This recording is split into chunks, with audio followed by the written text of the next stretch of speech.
Good morning, everyone, and welcome to the digiMAX Sports Network. This is Scott Kerker, and today I'm joined by Metamora sophomore baseball coach Nick Dolinsky. Coach, good to have you out here. Well, thanks for having me. This will be a fun and great regional atmosphere here today on Mulberry, and two good teams, and I think we're set up in a spot to perform well today. This is the championship of the Metamora Regional. Metamora, the host team, and it's kind of nice to get to play on your home field. And they have Mason Souter going today, really good pitcher against a pretty solid Ottawa Pirate baseball team. Yeah, I mean, Mason, is an all-conference player for us this year, and was one of the top pitchers in the conference when a conference that had a lot of really good pitching. So, he gives us a great opportunity every time he's on the mound, which is all you can ask for. And we just got to lock in, and the hard part about being the favorite sometimes is you got to relax and let the game come to you, and getting that first run often can kind of set yourself up for more success. But and Ottawa plays up in a tough conference. Morris and Sycamore and those guys have a lot of postseason success the last couple of years out of that conference. So they're battle tested, and they'll give a great opportunity today for us. And it should be a good baseball game.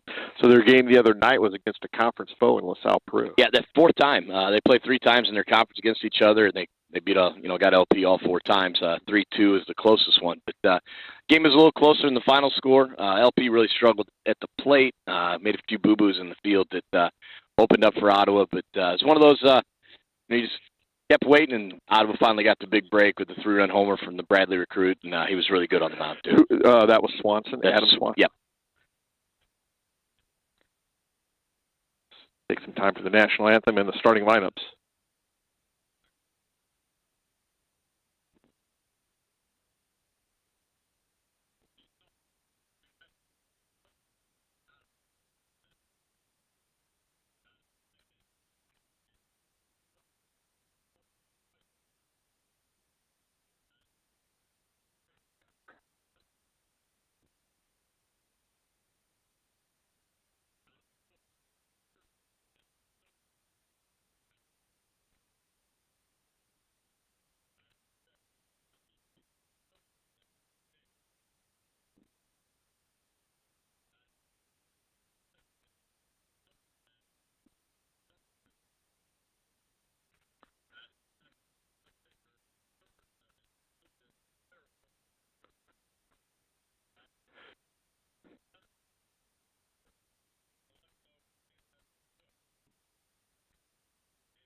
We got the starting lineups, national anthem taken care of.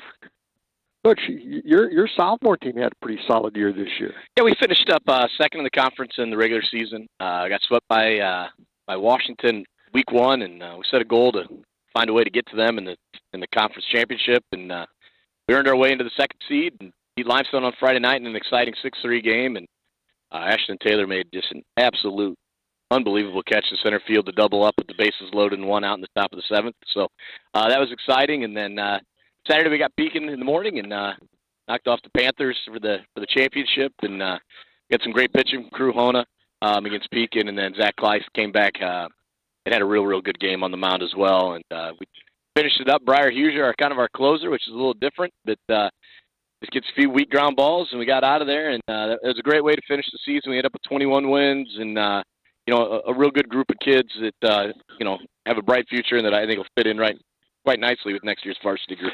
And you talk about you got Washington in the middle line. Now you have a sophomore tournament at the end of the year. That's correct. And that's kind of a neat thing. Yeah, I mean, we look at it as kind of preparing them for playoff time when they become varsity players. It's a winning you're in and losing you're done, just like a regional. And so I think it's a great experience for our kids and prepares them what tournament's like at that time of year.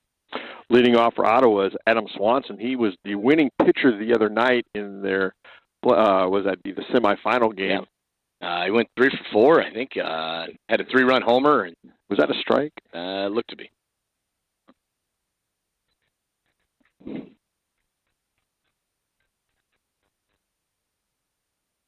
That's also a strike. Quickly 0-2 in the count. You say he's going to Bradley? That was what I was informed by the kids who know more than I do when it comes to that sort of stuff, for sure. That's a pretty good miss right there. Well, when you get to 0-2, right, your job is you're trying to get out of it with 3 pitches, but you're trying to get a little bit of a chase pitch. Another good one there. Just good job of staying off that one. Made some mixes in a fastball and a off speed. I don't know what the kids call them these days. Somewhere between a slurve, slider, and curveball and sweeper. Is that the new one? I think I watched last night. Yeah. Everything's a sweeper now. So we used to call a sweeper back in the day means you couldn't throw a very good curveball or a slider, right? Yeah. Now it's a real pitch. We had a better chance. There you go, strike out to start off the game. That's Mason's been really good, and the thing is he's for the most part gotten ahead of guys early in accounts, and when you're pitching ahead, it's such an advantage for sure. Oh, strike one is so important. It's the most important pitch in baseball. I try to press that on my kids, and at the sophomore level, the best pitch in baseball is the first pitch strike. So, that fly ball, we got a guy there. Briggs BC drifts back, and he'll camp under it. Now, that's pretty much a can of corn. Yep.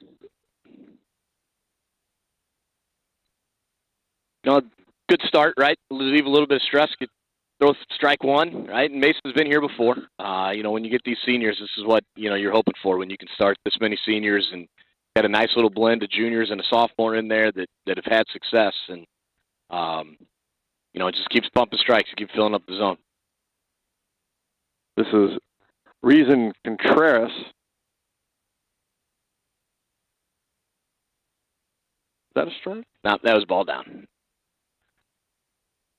You can listen to Ottawa's crowd. They will inform you if it's a strike or not. When they yell no, they'll tell you if it's a ball.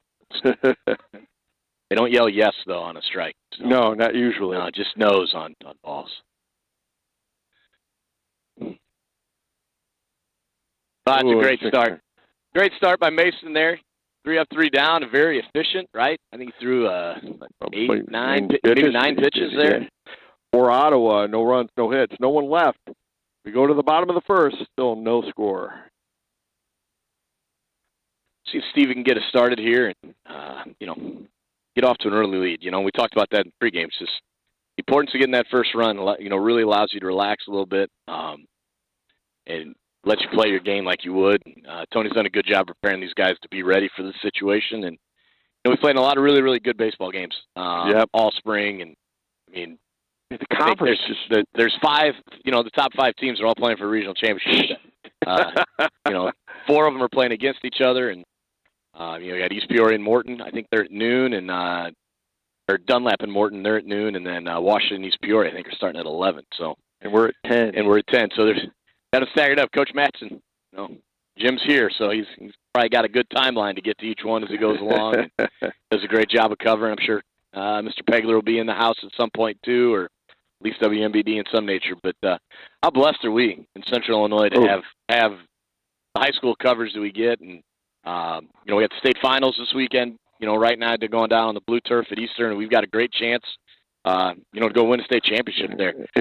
In track, that is correct. And then tennis has had a great season. I talked to Mr. Coach Willard yesterday. I think he thinks at this point they're going to tie for fourth with Dunlap, which is awesome. We ended up with our number one doubles. Tommy Sopkin and Weston Lang played in the semi, so they'll play for third place today. Just a great spring on that end of things. And, baseball go get a regional here. And, that'd be exciting stuff to kind of kick us into the summer and, kick off next school year. But, they got a great opportunity today. The 4x1's the number one seed. 4x2's the number one seed. Jedi Cranford's top 3 in the 100. Kylan snuck into the 200. And then you got Paul Reason in the hurdles as well. Sophomore. Junior. Yeah, he's a junior. Is he a junior? Yeah, he's a junior. And he'll be seeded into the top 5. So, we got opportunity for points. And then, Zach Bourne is, one of those guys that has an opportunity every time he runs to go win an 800. So, pretty excited about where that's going to be, getting all the 4x1, 4x2, and 4x4. But Stephen Petrie will lead off for the Redbirds. Not your old school typical leadoff hitter by any means. They did the same thing. Yeah, though. It's the same thing. It's, a little bit more of your power guy. Get yourself a double here. Get yourself started. But, Steven's had a great high school career, and he'll continue that at the next level.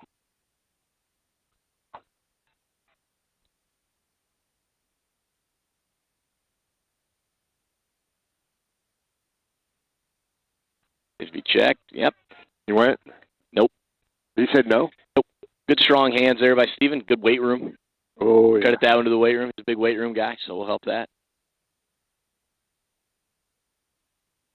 3-1, put yourself in a great hitting count here, an opportunity to get the leadoff guy on, and then we talk a lot about getting on the bases, and it's just creating pressure, right? The more you can put people on base, and that's a great leadoff walk. That's can't dial it up more than that than a double, or getting yourself on base to start things off is where we want to be. We'll see what Coach Riddle chooses to do here with Mason. Now, I'm a little old school. So old school says you put the bunt down, right? Yeah. I'm a little less old school. I was always a believer in trying to give a kid, he hits in our second spot. We think he's a guy that can hit. Kind of wait until that first strike, give him an opportunity. That was a ball, yes. So I got a question for you, and you'll appreciate this. Okay, I'm excited about this. What would Paul Reeb do? Well, Paul would bunt everybody until Andy got up. Everybody bunts besides Andy and Matt. And those guys had to bunt too some, but it was a pretty good play. Just let Hammer drive everybody in, or let Matt get up and drive runs in. So yeah.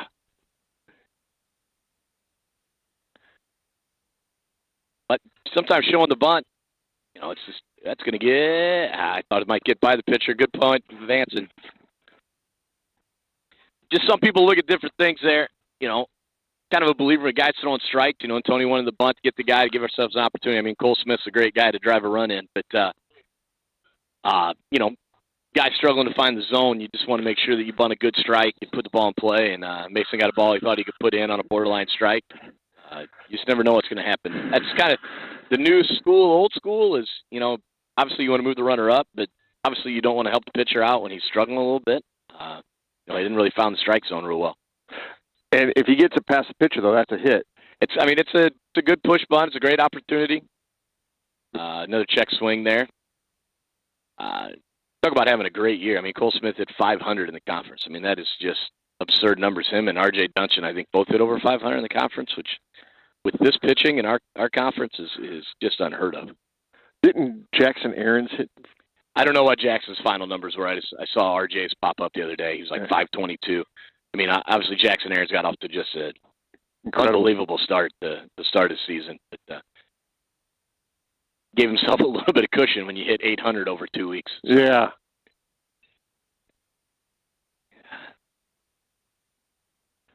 Opportunity here for Brady Jones, the sophomore, come in. He's had a great year, too, and Cole probably would like to have done a little bit more than that. We moved the runner up and give yourself an opportunity on the wild pitch or pass ball here to get that first run in, but see if Brady can find some green grass out here.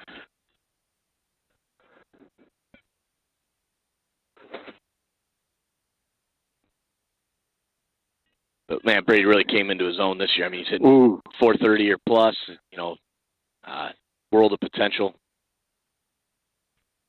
Doesn't he just look more comfortable at the plate? Well, as a sophomore, I mean, yeah, obviously, every at-bat you get at the varsity level, you should get a little more comfortable. And then, once you got some early success, which he had, it really, really allowed him to take that to the next level. That was a strike also. Yep. 0-2 here. Find a way to battle in his bat here and compete, find a way to get some green grass and make him throw him out.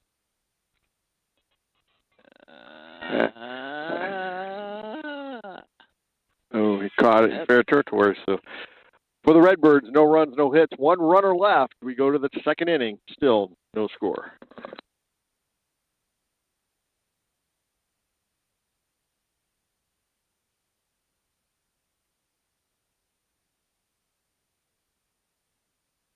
Looks like we'll get a nice crowd to kind of file its way in here.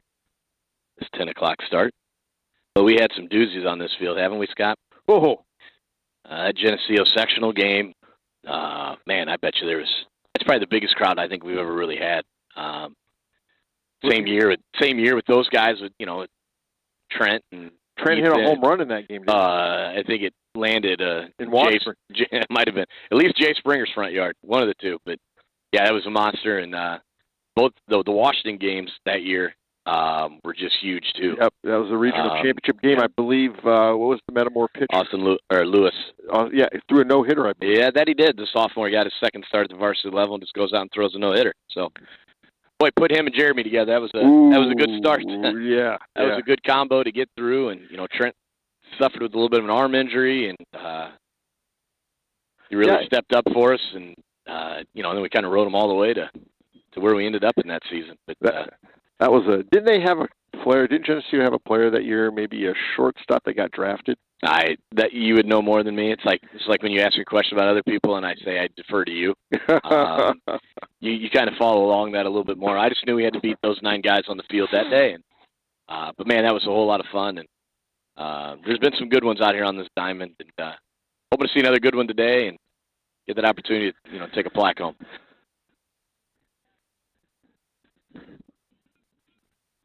Leading off for Ottawa will be Brendan Fuchs, first baseman. Followed by Jake Torres, the DH.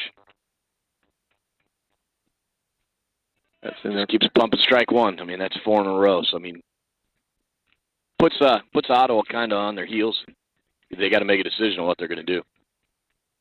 Got another one. Ooh, just missed. Just missed? Yeah, just missed.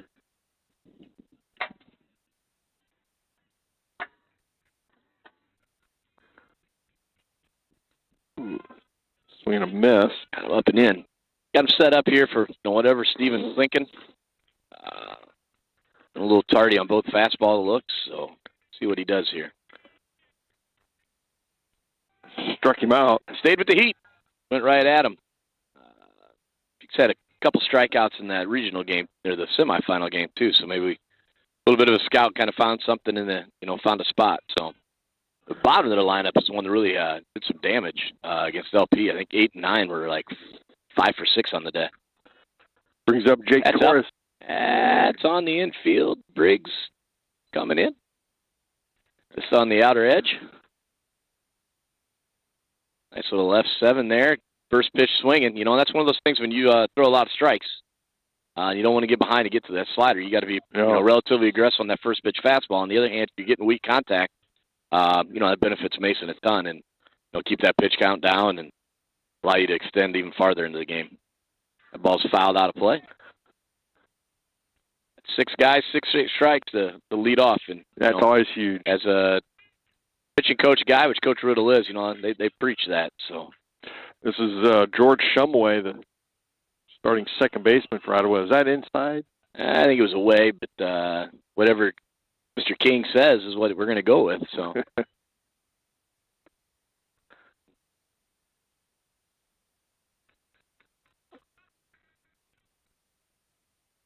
That ball's fouled out of play as well.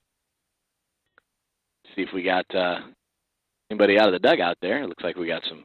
There he goes, Elijah Edwards. I can see some of those sophomores go get that ball there. That's kind of, they're the bonus guys in the dugout right now. That ball's lifted. Oh, and Cole Smith's there. Yep. For Ottawa, no runs, no hits, no one left. We go to the bottom of the second. Still no score. I mean, 19 pitches through 2. That's being efficient, right? That's going to get you an opportunity to really stretch yourself into this game, and that's all you can ask from your starting pitchers right now. It's not back in the day, Case, where you can throw 200 pitches in a game. No. Andy Reid threw 200 pitches. So you're the one that cost him his future. Way to go. I'll text him right now and tell him. Kerker's finally admitting that it was his fault. Leading off for the Redbirds will be Eli Young, followed by Saul Swanson and Dylan Nee. He had an okay career. Andy did all right. He did for okay. At St. Francis. Set a bunch of records until Mr. Kenny got up there and broke some of his. We had two Metamora kids on the University of St. Francis record list. Pretty high up there on just about all your offensive categories, which is... Was that David Kenny? Yeah. Mm-hmm. Which is otherwise known as catfish to his friends. So.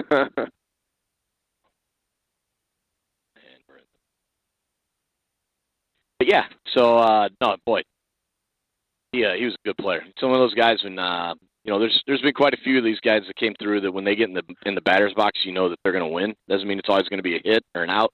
He might not get a hit, but he's going to win his at bat more times than not. And, feel pretty good when you get those guys in the box. Cole Smith's in that situation too. You get an opportunity to throw in, one out, a runner at second. Cole's going to cash it in more times than not.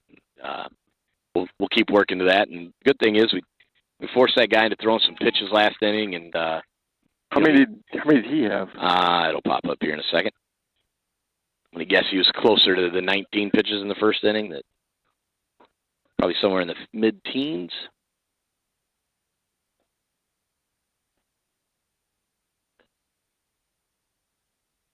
Ball outside.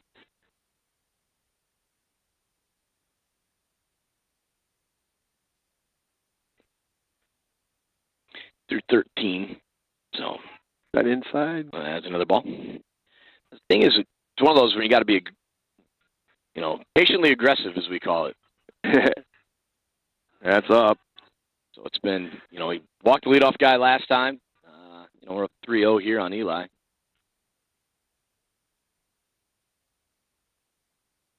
Strike in there. Eli's going to be probably sitting dead red on one spot here, otherwise let it go. Force him to throw 2 strikes in a row here after, good swing there. Take it the other way. Oh, nice job by Eli Young. Great 3-1, approach there. You get a fastball in the middle of the plate. Get yourself an opportunity to drive the ball the other way and see what we do here. Brings up Saul Swanson, the DH. Early pinch run here for... and that is... I think it's Brady Karch. Brady Karch. Let me see. Number 25 on the list there. I believe is his new number. 17 in the red. So Brady Karch, 17. Sophomore had a real good year for us. On the mound, played second base and a little bit of short. Really smart baseball player. It's one of those kids you love to coach. Got some quality minutes at the varsity level last year in football at defensive back. Made a great play at East Peoria. Oh, yes. I believe he had a good play in the playoff game against... So I'm going to dunk that one foul. Yeah, that'll be out of play. One of those multi-sport guys, and there's a lot in this baseball program that, combo between, football and baseball. Or Cooper Minette's a soccer guy, and that's some basketball guys. And we just keep encouraging that as much as we can. And Coach Riddle and, all high school all have that the same mindset of let's get these guys playing. Competing is, you just can't beat competition. Outside. I believe that's outside. Yeah, it was. Yeah, 2-1. Sitting in a good spot here. See what Saul's looking. Same thing. 2-1, 3-1. You're looking for that fastball that you can drive. Instead, we miss a bunt on a borderline pitch. That's frustrating for Coach Riddle there. See what Saul can do. Make up for it here with 2 strikes. Saul had a good year for you last year on the football field. Yeah, that he did. And he really came on towards the end of the year in baseball. Just trying to find the right spot for him. And in the DH spot, he's kind of blocked at third base. But he'll be a big, important part for this program next year. Always been a kid that can swing it. Great in the weight room. And now we're 3-2 here. I don't think Coach Riddle I don't think he'll start the runner here. Karch can run a little bit, though. A little bit. He's quicker than fast. But Saul has a little hole every once in a while in his swing, so one of those you don't want to run into a strike him out, throw him out situation. Brings up Dylan Nee, the second baseman. He's a little bitty guy. Yeah, extremely good defensively. Been very, very good on the defensive side, and it's just one of those things that sometimes it takes a little while to get the bat going. And he's kind of been the every other guy, in the DH spot, depending on who's in the infield and who's pitching. So he's got opportunities to swing the bat. But it's one of the, we're going to need him next year as well as a senior. He'll probably be one of the guys in the mix swinging it.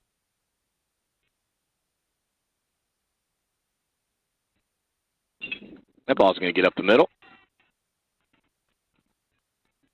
But just solid, and he's a solid swing, right? He's most part, it's not going to strike out a lot. He's going to put the ball in play. You're going to give yourself an opportunity. Brant Adams, this is a great opportunity for him. Not your classical eight hitter size-wise, but he's one of those guys that runs into a ball, right? He's going to crush it. So, got to find a swing here for us. The Birds have something going here. Just keep putting pressure on. Yeah, we just want to keep putting pressure on as much as we can.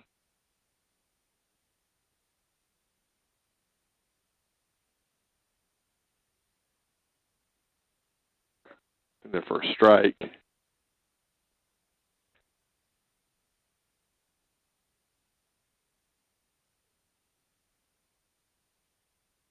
It'd be nice to see him gap one. Yeah, just was like to see Brady with just a bigger lead. That's going to get out of play. Now you got a battle. Just try to compete. Make sure you put the ball in play. Make him throw you out somewhere, or make a play defensively. Give Briggs a chance here. Maybe find a way. Good time for probably see a fastball away or something here. Maybe you get that 1-2 curveball in the dirt. Maybe we can move up both guys up. Good catcher behind the plate though.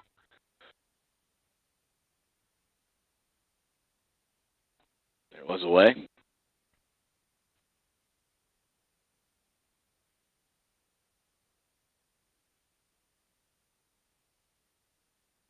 See if Brent can just stay on something, drive something towards the right side here.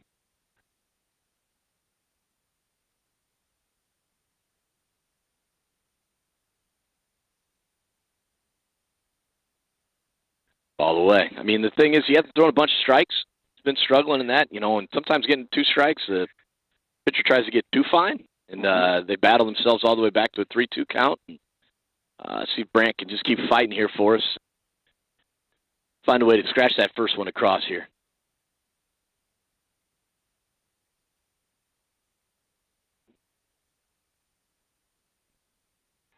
But hit him. Got him.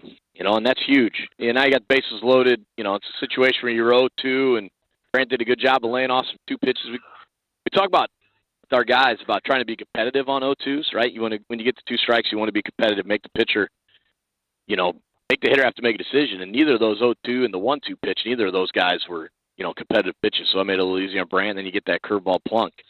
But look at this. We put the leadoff guy on this inning again. Now we got the bases loaded with 1 out, and we got Briggs and try to find a way to get to Steven here and see what happens. See what Ottawa decides to do at the infield. Probably in this situation, I think you'd see corners in, middle back. Briggs is not an easy guy to double up by any means, but that's what you're going to hope for here.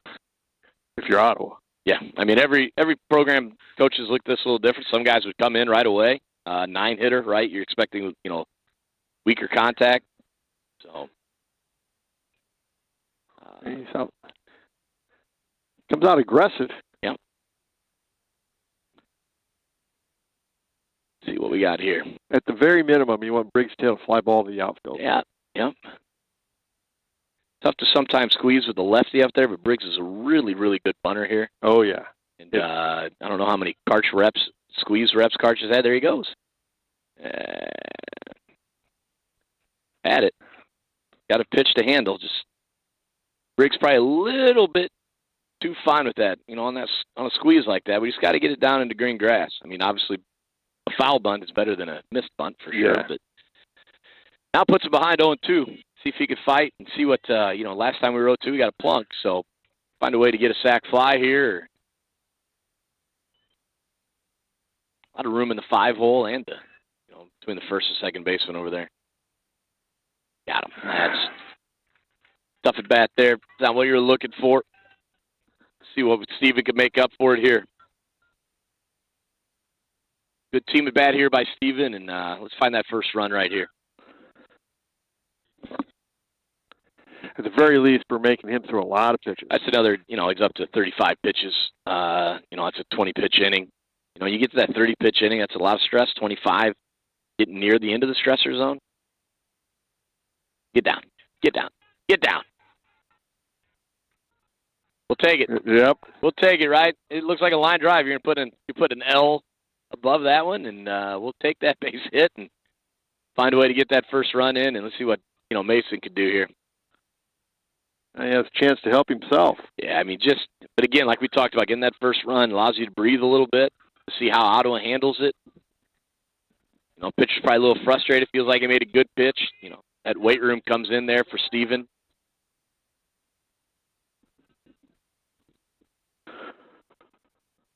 I don't know how many guys had Brady Karch with the first run of the regional championship game on their bingo card, but if you did, you got an opportunity to score big here. Lumpy Vogel did. Lumpy did. Now, of course, he's got insider information.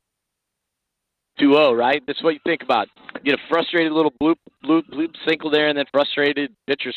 I made a great pitch. Now he's got to try to get himself out. Now we get 3-0, hopefully here. You can get Cole Smith up here in this inning. You got an opportunity for a big inning. Do you take now until he throws your strike? I think you trust your kids, right? You're looking dead red, one spot. You're hoping that you can get it. You put a ball in play, and if you aren't comfortable with it, you let it go. We talk about being on time. Okay, now probably 3-0 here. I'm going to guess Coach Riddle. I don't know if he's going to give the take sign or might be an assumed. Obviously, at the sophomore level, it's a little different. We got a little bit more freedom down there. But great opportunity here. That's in there for a strike. It's one of those on 3-1 now. You don't want to give the take sign, but you're in that same spot, right? A lot of coaches will give a fist or a box, whatever they want to, whatever their terminology is. And most likely, whatever you're getting on a 3-1, you're going to get the same pitch on 3. And there's walk 4. And there's that crooked number. And now you get Cole Smith up. You're going to get a visit from the coach from Ottawa here to come out and talk. And Cole's got an opportunity really to change this game in a hurry. Got a little breeze blowing out here, I think, Scott. Yeah. Yeah, it's nice. Nice little south breeze here, just throwing up over the scoreboard here, Cole. And let's get a real big crooked number.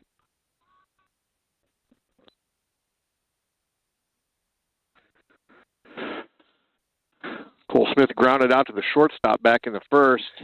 Had a good look at the fastball, right? Sometimes you just don't get the elevation you want. It's probably just a bit early. We talk about when you roll over it. I don't know if it's exactly a rollover by any means, but just one of those spots where you just kind of get out in front of it a little bit too much, and I'm pretty confident he'll make the adjustment at this bat, and you got a really good opportunity to do something big here.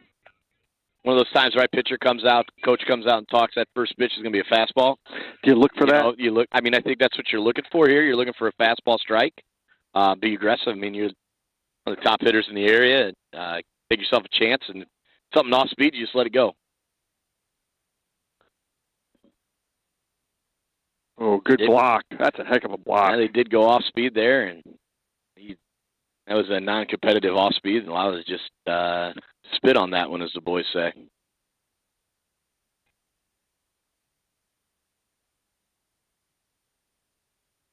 It's amazing how much more green space some hitters seem to have than others.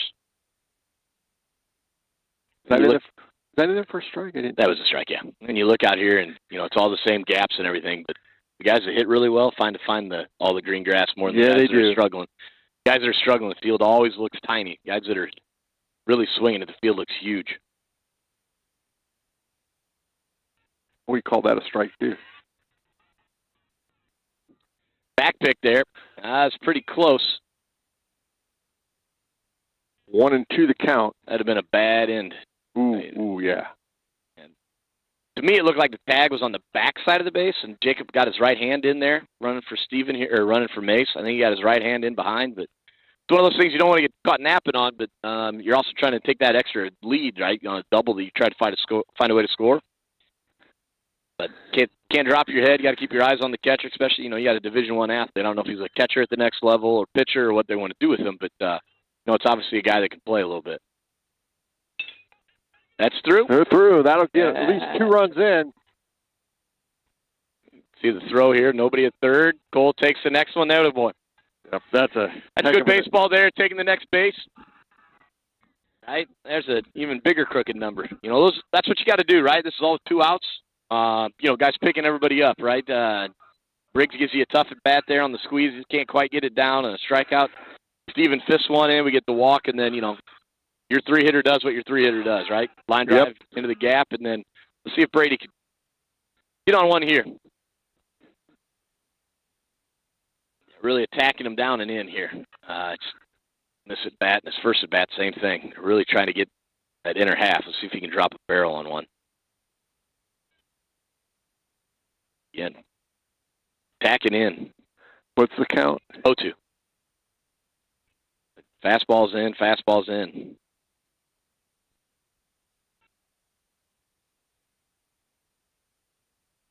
Ball up and away. See if they come with that slider that he throws here on the inner half and try to get a chase out here. He hasn't thrown for many strikes, but it might be one of those where you can get a chase. Or you can just hang it and got an opportunity to get a barrel on it.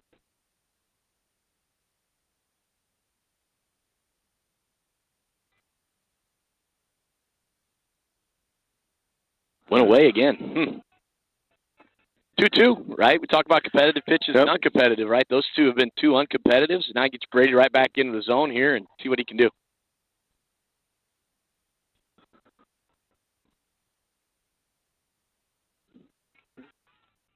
Struck him out on another inside fastball. Just must have something on him.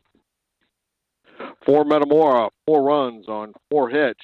2 runners left. We go to the top of the third. Redbirds up 4-0. Now we ask for that shutdown inning, right? So we talk about pitchers here. You get you that 4-run lead. Now it's an opportunity to come down and get that shutdown inning, and don't give them an opportunity to breathe here.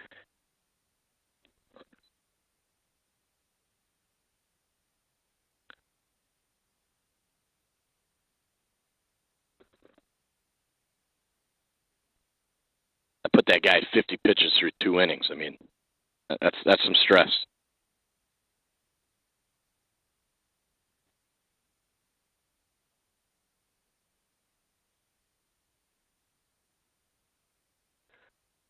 Now I've caught up.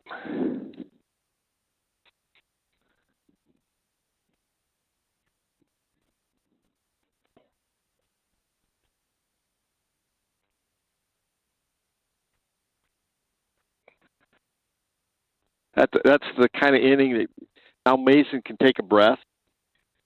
And do you challenge him a little bit more now, especially the bottom of the order? Well, I mean, I think you look to do that all the time, right? He's pretty much throwing first pitch strike early. But I don't think you change anything. You stay being aggressive. You stay keeping, really attacking. And I think that's what we're going to see from Mason here. But it's not one of those you want to take a deep breath here, right? No. He's got a lot of outs still to get, but, getting that lead, obviously changes things. Leading off for Ottawa will be Lucas Barabaugh, the pitcher for the Pirates. He'll be followed by Alexio Fernandez. There's a ground ball. Oh, nice play by me.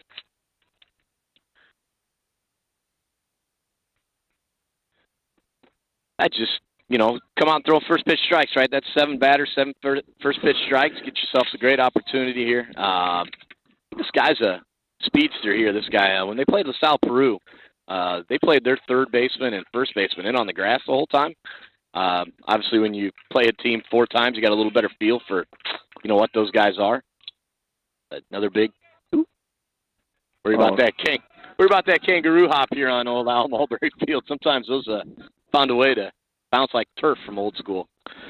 So 2 pitches, 2 outs. We talk about a shutdown inning, right? This is an opportunity here to, really cruise through this part and back with a fastball strike. I'm going to guess this guy's taken here. This is the number 9 hitter, Rory Moore. And say you're going to see a take there because, on 2 pitches, you're going to sit back and try to make him throw a few more here. But as his first non-strike to first pitch, all right, back in the zone.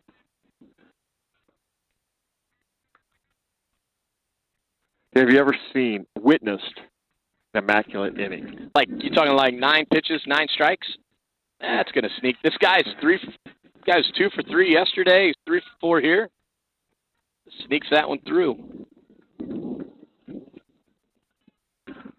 Yeah, you wonder if that's a younger kid that just kind of hits the bottom of the order that's, a pretty good stick that, just protect him down there at the bottom of the order.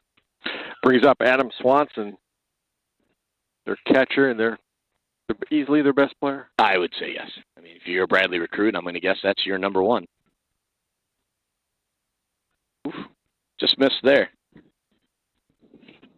Say, if Ron says it's a ball, it's a ball.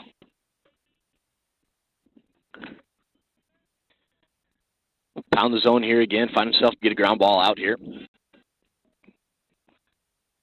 Back to first easily. Yeah, one of those things with Stephen Petrie behind the mound. You want to run, go ahead. Good luck with you. He's back there behind the plate. Not many guys. I think he's given up 3 stolen bases, and 2 of them he dropped. So.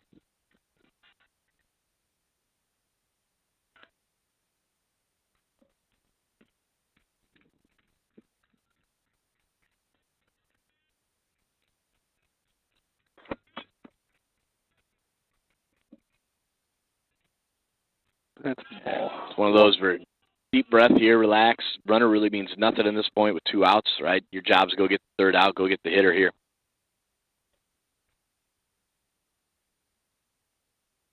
Trust your defense behind you here. He's just trying to be maybe a little too fine? Yeah, maybe. I mean, obviously this is their best player, and, you don't want to let the best guy hurt you here, but a little bit too uncompetitive again here. And see what he chooses to do 3-1. I'd be surprised to see an off-speed pitch here. Fastball.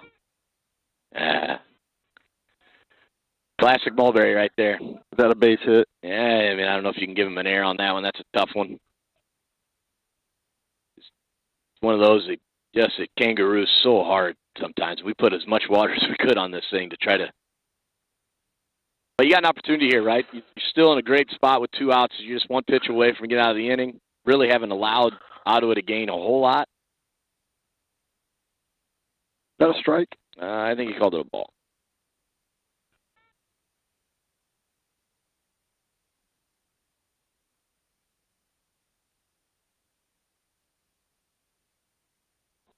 Ball up. Sometimes getting out of the windup into the stretch, making an adjustment here and there, but hopefully, Mason finds it here and get an opportunity to get out of the inning here. There it is. Get right back into the zone.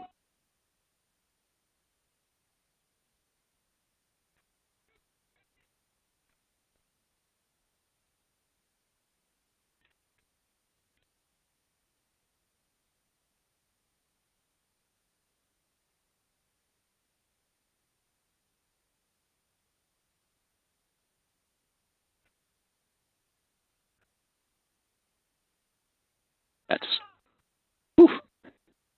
Let's call it the first pitch a strike there. That was close. So at 2-2. Yeah, it's 2-2. That was pretty tough to see signal. Mr. King's right arm behind from this angle. Now they're low. Got them full here, so everybody in motion. Play's got to be at first. You could step on third if it's close. If it's right at you. An opportunity here to Get out of the inning here. Like Mason versus this kid. Gets down. That one run? Yep, that's one run. It'll be first and third here.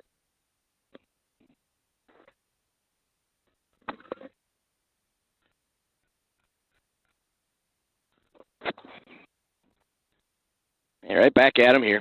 Got to limit the damage, keep it to a non-crooked number here. Opportunity to come back and score some more in the bottom. Looks like we're going to get a new guy for Ottawa on the mound, too. They said somebody warming up. Let's see what Ottawa chooses to do first and third here. With Contreras up to bat. Your three-hitter.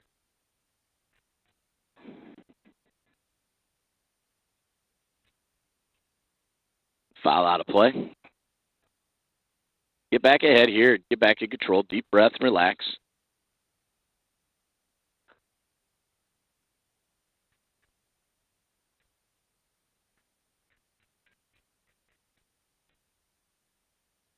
Got out of play again. Good time here, coaches like with those two strikes here in the three-hitter and first and third situation. You might see something on. You got your classic forced balk, your delayed steal.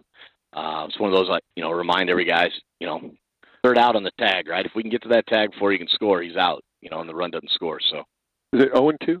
Yeah. Weak ground ball. There it is. Get a weak ground ball to second. So we get out, limit the damage. For Ottawa, one run on 3 hits. 2 runners left. We go to the bottom of the third. Redbirds up 4-1. One of those, we talk about in the dugout, they score, we score situations, put the pressure right back on them. Looks like we are getting a new guy on the mound. It looks like 12, is that right? I think it's 12. Lefty. Jack Carroll. So getting to their second guy, so you got to think this is number 3 on their pitching roster. So, team that's just under 500 on the season, the lower you can get or the deeper you can get into their pen, right, the better chance you have against them in at-bats. You look at Swanson, I think he probably has the majority of their wins, so just keep putting pressure on them. Keep putting pressure on. Leading off for the Redbirds will be the guy that started it off for us last inning, Eli Young, followed by Saul Swanson and Dylan Nee.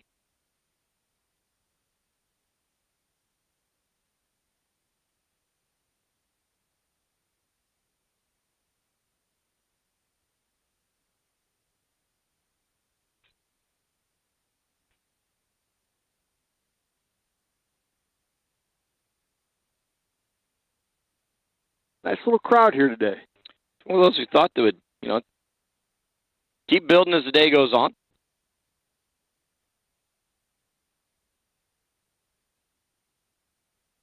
Well, we earned 1 point so far in the state tournament. In track, yep. So I don't know who. See if I can find out who that was. AJ Yeager finished 9th in the state, earning 1 point. So that's 1 point towards the trophy, right? Every point counts. See if I can get it started again here. Southpaw on the mound. Ball up. He's done a really good job at the plate of being relatively, pretty patient and only attacking fastballs that, we can get on, and that helps in the end. Also, usually racks up pitch counts for other teams. And their first strike.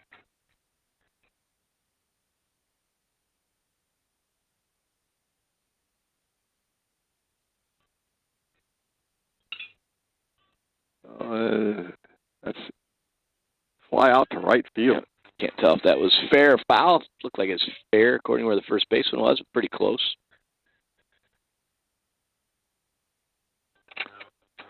Brings up Saul Swanson.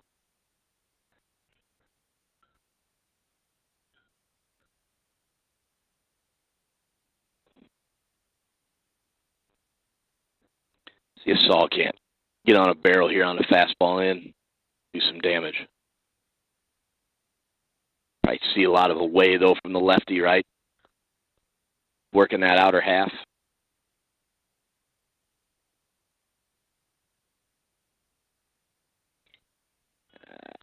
It's going to be another F9. Getting one of those spots, right? Pitching away. Just kind of lag the bat through. You think it would have got all the way through the zone.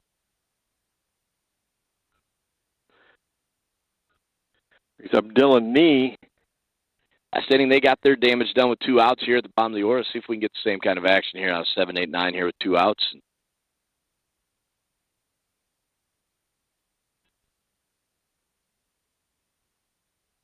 First one's in there for a strike.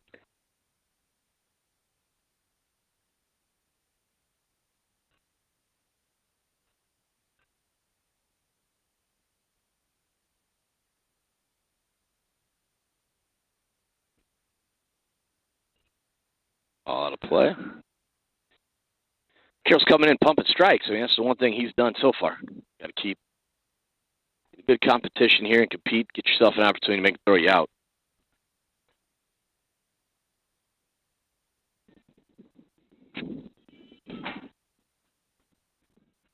Ball a little up.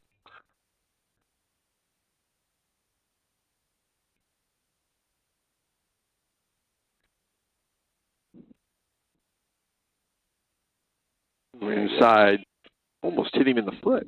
Yeah, he's down and in. Good job competing back to 2-2 here. Find a way to compete to get to a full count or find a way to get on. And one thing that helps you get to the bottom of the lineup. Struck him out. Trying to get that lineup to turn over to get back to the top. So that's our first 3 up, 3 down. So we'll see what Mason can go out and get a shutdown inning here and, hold the score right here as we head into the top of the 4th.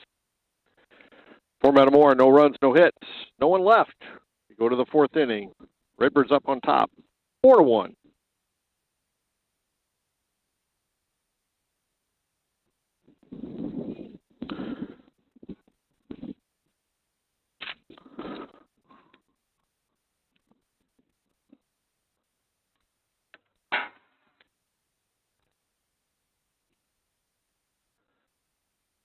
So your summer starts to get kind of busy here pretty quick, doesn't it? We start our workouts on Monday, 7 o'clock. We'll be on the turf for a little bit of running. With Adam Miller. He's been great for us, and really appreciate all he does for our program. And we'll get going after it. It's not so much conditioning as it is, speed development stuff. We've kind of gone away from the whole idea that you need to be in conditioned shape for football. It's more about making sure that you have that sprint capacity in you as many times as possible. And it's really benefited us the last couple of years. So I'm sure there'll be a lot of unhappy dudes Monday at about 9:15 when we leave the weight room. But it'll be good. We need it, obviously. And obviously we're excited to get started this summer. And, the majority of our stuff will be done in July. But this is a good 3 weeks of base lift and getting our strength back and getting into after in the weight room. Strike one to start it off.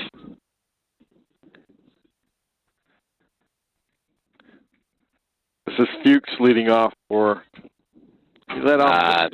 That's a great off-speed pitch there. You really see how the bat slowed down, really caught him off guard. And now you're 0-2 in a great spot to do what you want. He led off the 2nd inning also. With a strikeout. And another one.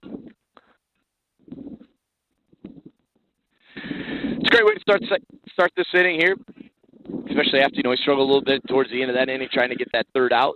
Just get that confidence going again, get back in the mound, keep filling up the strike zone. Brings up Jake Torres, the DH. Ground ball, Brady Jones. Nice and easy. Those are the ground balls you want on the infield, right? Those ones that hug the grass, because the grass will lead it up. The high choppers are the ones you see what happens on this beautiful, beautiful diamond we got. Brings up George Shumway. Got to give a shout-out to Kurt Ryan and Randy Pepke for the amount of time and work they put into the diamond. And, Kurt Mosey's pretty lines in and cares pretty deeply about grass, and we all know that. You don't say. He loves to mow, and he loves to make it look pretty. He loves to fertilize, and Oof, that was a strike. It was a miss. Called it 1-1 there. But yeah, they do a great job out here taking care of everything. It's stuff off of Coach Riddle's back that he doesn't have to worry about. Mr. Tepke gets out here and lines the fields, and, we're always going to be mowed and dragged and in great shape. Ooh, got a piece of it. You come back with that same thing. We'll see. I mean, Steven does a really good job of calling pitches back there. Him and Coach Riddle usually have a plan coming in. From this left-handed batter, he looks a little late, so I would say you're going to look for another fastball. Maybe they'll elevate or maybe come in, try to, change the location a little bit, but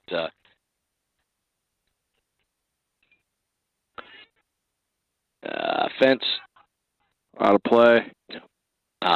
Good hustle, though. It's one of those, if you're going to go curveball there, right? We're 1-2. If you're going to go something off speed, it's one of those you're looking for a swing and miss more than a freezer.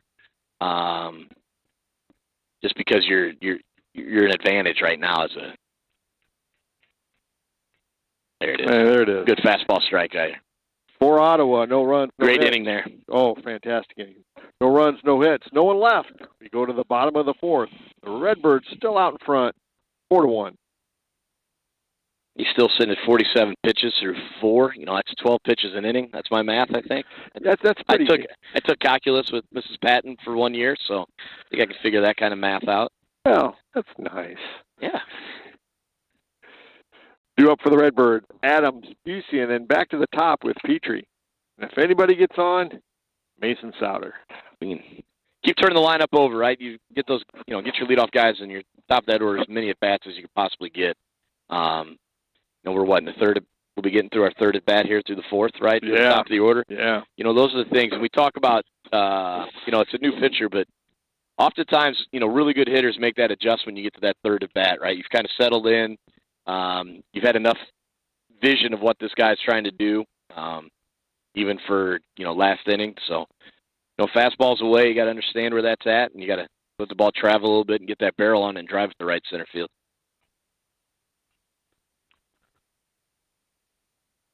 Game's moving right along. Sky, got some big summer plans this year, or what we got going on? It's going to be a busy summer. Busy. Not going anywhere, but it's just going to be a busy summer. Busy summer.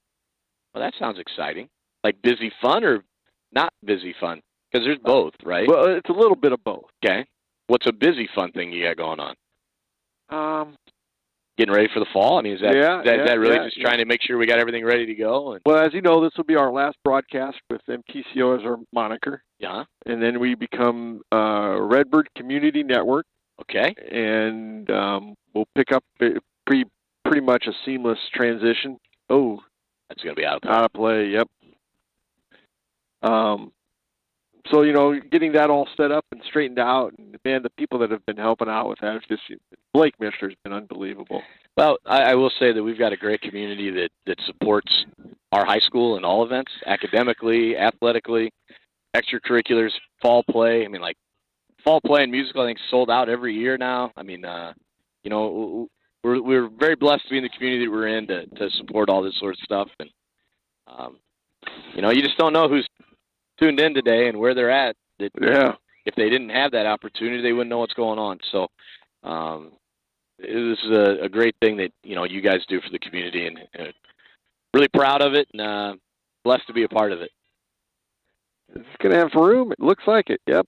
It's, 3 foul outs to the right side from our right-handed hitters. So we got to make the adjustment here.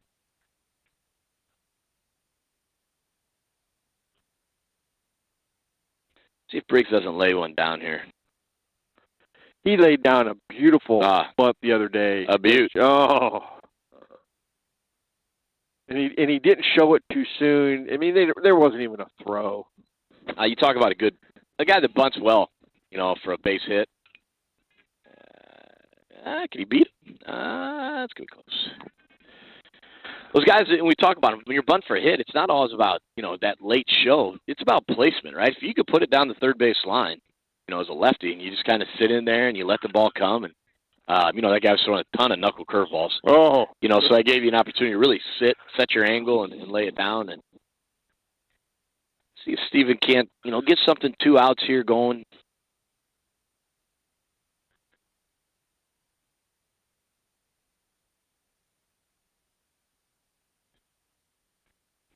Ball in.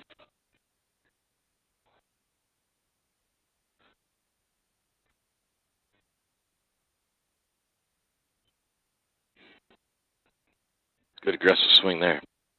You're going to swing it. That's the way you want to swing it with no strikes. On a 1-0 pitch, right? Yeah. It's one of those you're just going to cut loose.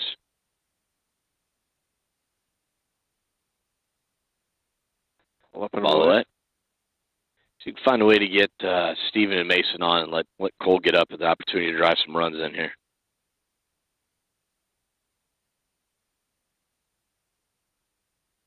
Ah, 2-1 chase pitch there. Pretty good pitch by him. Steven just got a little out in front. One of those where you kind of decide if you get a ball, you're going to go swing at it. And obviously, that wasn't what he was looking for. 2-1 changeup or 2-1 spinner of some nature. Oh, that's going to drop. Great effort. Pretty good effort by all three of those guys. Swanson, man, he came from 3/4 of the way down the line. Yeah, good athlete.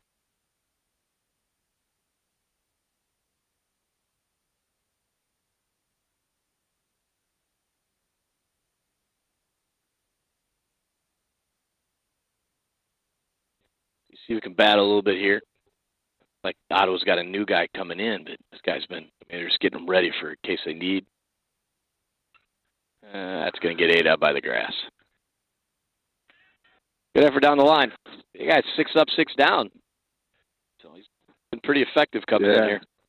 For the Redbirds, no runs, no hits, no one left. We go to the 5th inning. Redbirds still out in front, 4-1.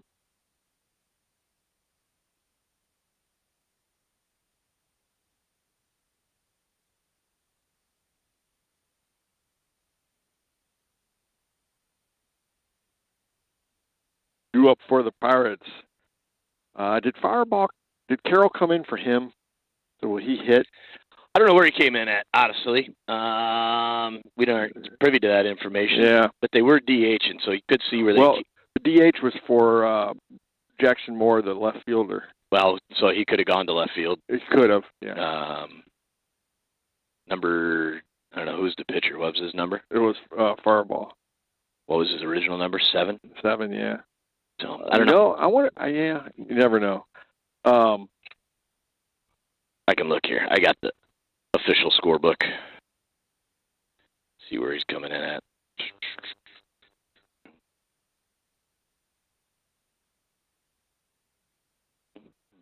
He must have came in the DH spot. Oh, they haven't updated it, so... my guess is he's in the DH. Torres is still in the DH spot because Torres hit 6. Yeah, I guess let's figure this out. We'll wait and see who comes up to bat here. Yeah. It's number 7.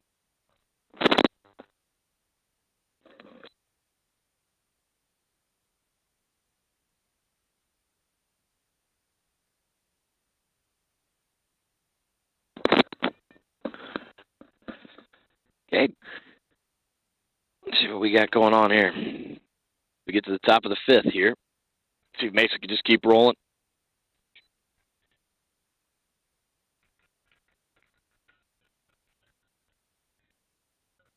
Fireball stayed in the game. He must have gone, like you said, he must have gone into the...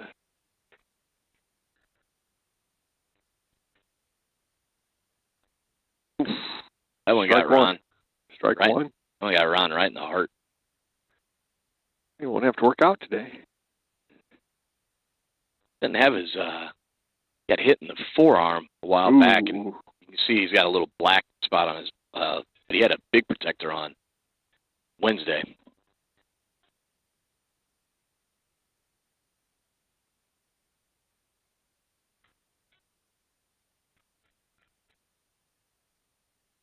Oh, that's in for a strike also.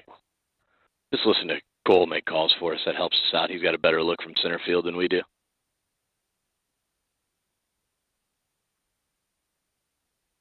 Got him.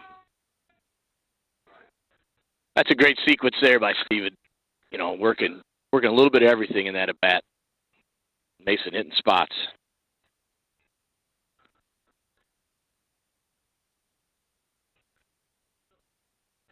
I believe that's his 5th strikeout of the game.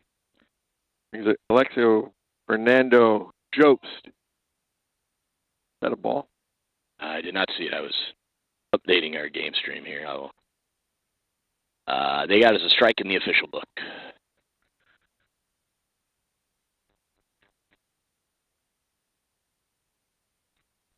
A lot of play. That's his fourth fly ball to the JV diamond today.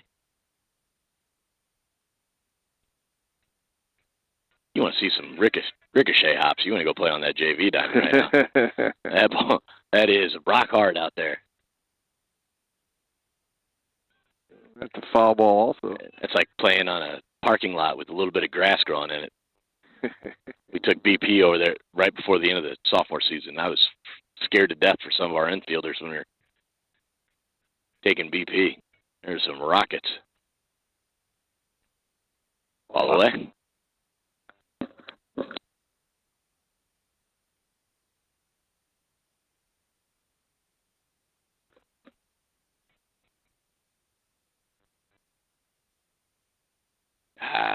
Just kind of let that one go. Didn't finish that pitch out in front. Back to 2-2 here.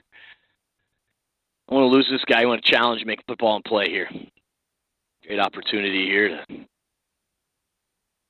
keep collecting outs. That's going to be caught. We got a guy. Good talk by Cole Smith. One of the fun things out here that we talk about in the program, and just as everybody, but when you're out here in right center or left center field, you hear that communication from the outfielders, right? Cole Smith did a great job. He's got a good look at it, telling him where to get to, where he's at, and he's good. Those little things help, right? Oh, for sure. That's playing good team baseball, and those are the things when you're coaching that you're hoping to hear all the time. And it was one of those spots there. That was just one of those little things. Brings up Rory Moore. He singled and scored their only run back in the third inning. Got him again. Well, that's a great sequence. Fastball off speed. Now you set yourself up 0-2 to pretty much do what you want here.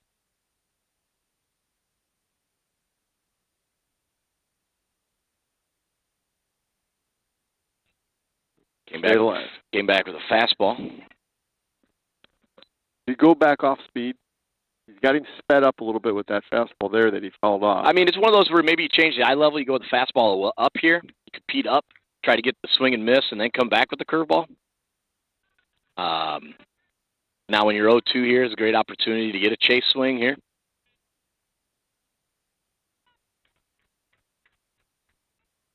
Get to an 0-2 with that, in Mason's off-speed / slider, swerve, slur, sweeper. There it was there. Laid off of it on the 0-2. That's a good pitch, though. Yeah. I mean, that's where you want that pitch. Borderline strike, trying to get a chase swing there when it's 0-2. 1-2, get the check swing back to him. Little PFP for you there. For Ottawa, no runs, no hits. No one left. We go to the bottom of the fifth. Redbirds still up 4-1. Mason's at 58 pitches here through 5, or 57 pitches through 5. I mean, 62, I think is the final. There it is. Yep, 62. But still, man, you're looking at 12 pitches an inning, right? That's giving you a great opportunity to finish this. Elijah's kind of been that closer type guy for us. It's getting more of this is just in case, I think. Go get ready and be in a position if you're called upon. But right now, this is Mason Sauter's game. For sure. He's a senior, and the last time we're going to get to play on this field this year. Yep. Hold on. Get a little practice time and next week, and hold off on that summer schedule for another weekend. That'd be great.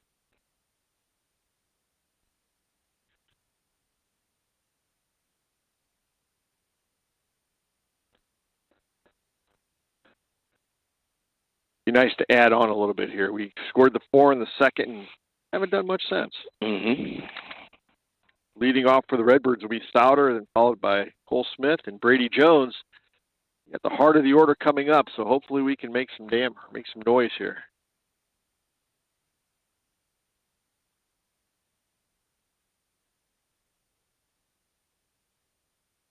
They've retired 7 in a row.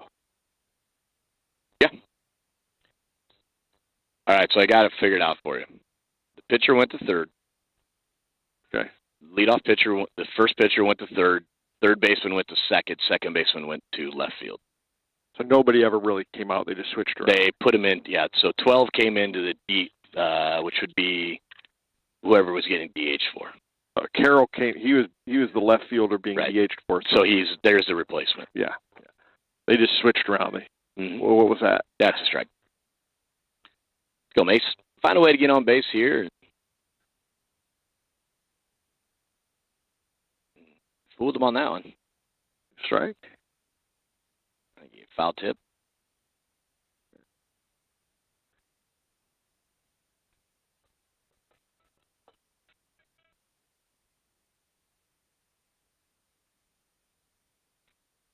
Another ball to the right side.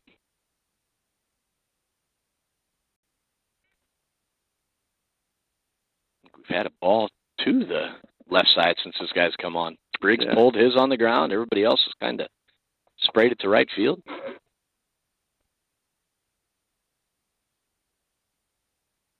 Strike out there. See what Cole can do.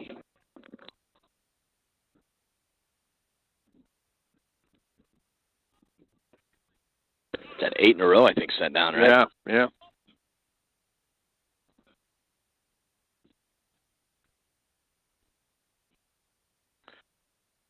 He's 0 for 1. He drew a walk with the bases loaded back in the second. Now Cole's 1 for 3 now. You got the big 2-out RBI. The singles scored 2 runs. Mason's the one that walked to drive in the run there. So he's now 1 for 3 with 2 ground outs to short and base hit to right center or left center field. Brings up Brady Jones.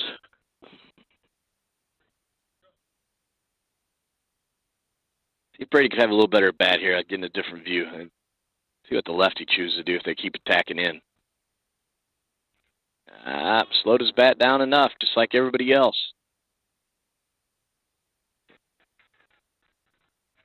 Some tough at bats here for the Birds, but when you're up 4-1, it's just about getting back out and collecting outs here, right? Yep. 6 outs away, just got to keep competing and then let Mason take care of things. But for Metamora, no runs, no hits, no one left. We go to the top of the 6th. Redbirds still out in front, 4-1. I'd like to see a few runners next inning. We got to get something on base just so we can get to that. If needed, we get to that 7th inning that we're back to the top of the order. We 5, 6, 7. You're looking at one guy on, just get it cleaned up. And they'll lead off at the top of their order here in the 6th This inning. is a big inning, right? The top of the order. This is where Ottawa's at. This will be their 3rd time through the lineup. We talked about that earlier offensively for us, and this is your shutdown inning, right? When it's top of the order, it's for Mason, and then and Ottawa's on the other hand thinking, all right, this one we got to go make a move, and you get an opportunity to get through Swanson here. At least he's coming up with nobody on, and kind of controlled the rest of their lineup. Mm-hmm. So, but sitting at 63 pitches, there's plenty of gas in Mason's tank, and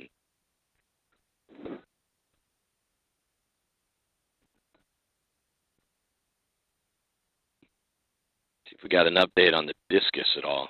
That's the only thing we got somebody going in right now.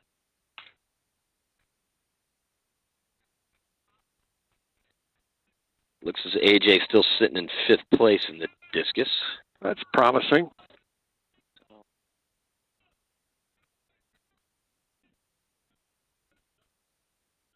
Big inning here. This is the big one, right?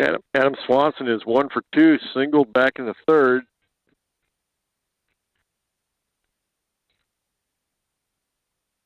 Foul ball. Good strike 1, though. Get yourself out ahead. Put yourself in control of the at-bat.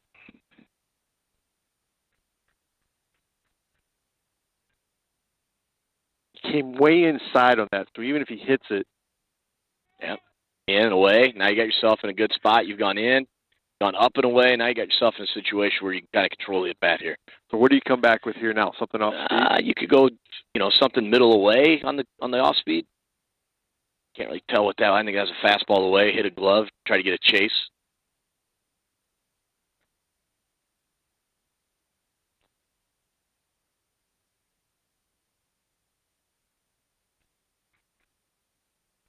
See what they choose to go with here. good fastball right there. Those are two competitive, two-strike pitches. Yeah. Good at bat by the hitter. I'd see off-speed here. Might go double up, off-speed here if we get the ball. Well, I was a fan of the 2-2 and then the 3-2 off-speed. There it is. Big hop. Very good. Nice job. Very good job. That's a big out right there. Nice pitch by Souter. Nice play by Jones.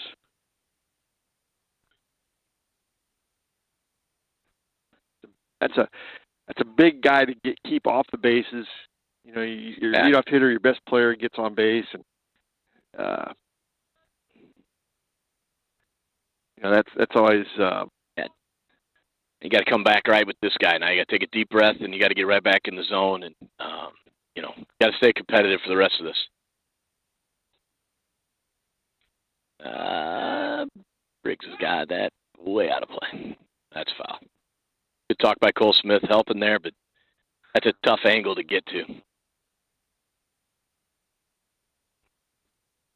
Ball's hit pretty well, too. So yeah, it's just one of those line drives that you can't quite get the right angle on, and then, you know, stay down. Yeah, that was going to space through. Seeing eye single through the left side. He's 2 for 3.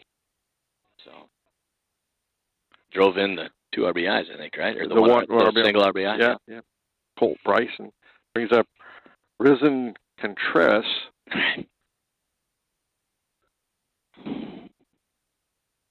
One of those where you start, you know, it's all about getting that next out right here. Collect that second out in the middle. Don't want to chase a double play. One at a time. Got him. He's safe first. Pretty good effort, but, you know, we talked about, right, just, you know, forecast. We want to make sure you get one out at a time there, and if you can get the double play, it's a bonus. Eli does a great job picking out of the dirt. You know, hold the guy at first.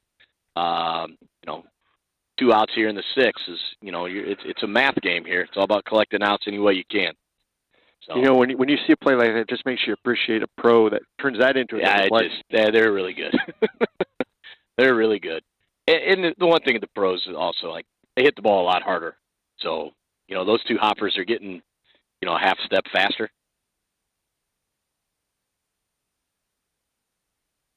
It's like, you know, watching the Cardinals turn double plays like real professional baseball programs do with, you know, Mason Wynn and JJ, compared to the Cubs middle infield, which struggles turning double plays. They're not very good. The best infield in baseball. You only truly spoken as a Cub fan that would just declare that they are, with no facts or data to back it up. Not that I have any either. But I was going to say, what facts do you have? Brendan Fuchs, the hitter. I got him. He struck out his last 4 at bats, so I got to attack here now. We're 2-0. I mean, obviously he's a big kid. He's probably got a big swing that have an opportunity, but don't want to add any free bases here and, you know, bring the tying run to the plate by any means. That's 3 misses in a row, and they call that a strike? No, it wasn't a strike. It's 3-0.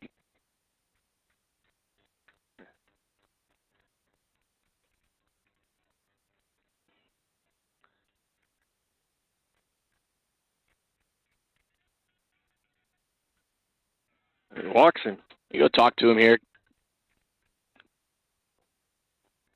But you get a good matchup here, righty on righty. I think he's got this guy, you know, 2 ground outs and a fly out. So deep breath here by Mason. Coach Riddle talk to him and come up with a plan here and, you know, collect ourselves here. Obviously tying run at the plate, but with 2 outs here, you know, let's just collect that 3rd out here. Let's get back in the dugout and see if we can't make a little noise in the bottom and give us another run here, a little insurance run there, as they say on the Cubs Marquee Network, whichever farmers market insurance run of the game or whatever they call it. So they didn't have enough insurance runs yesterday, that's for sure.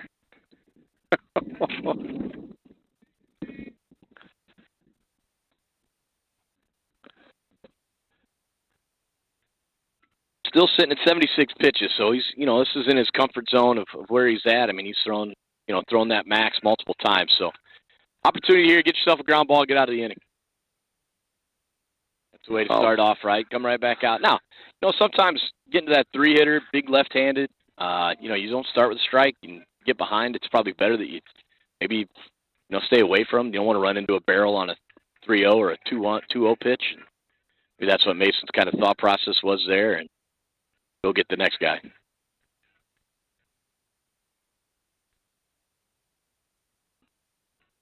Oops. 1-1. Off speed away.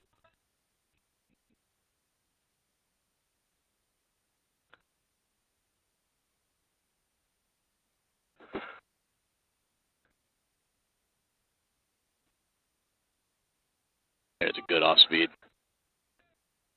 Kind of set up 1-2 here. Now you can pretty much go back. You can come back with that. Come back with a good fastball here.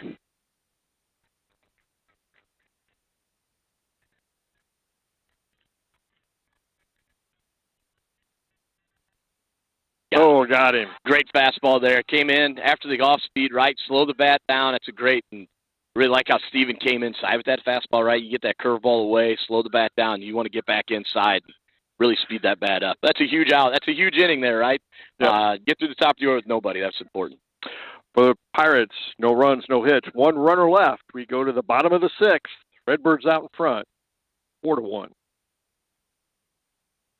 An opportunity to flip the lineup here. We see to get a base runner here, create a little bit more pressure. It's kind of been cruising here for Ottawa here in the last couple innings, but we'll see what we can get out of Eli. He's kind of got it started for us in second, and see if we can get some of that bottom of the order magic and put ourselves in a good position here. Every inning he's hit, he's led off the inning. And Brady's had a pretty tough day at the plate today. The foul out, strike out, and then another. It's tough to tell where that one fly out was.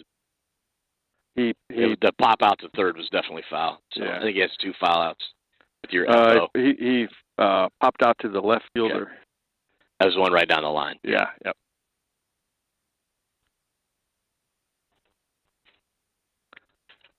Yeah, new pitcher on the mound. 6 is into the game. So that's Jake Torres.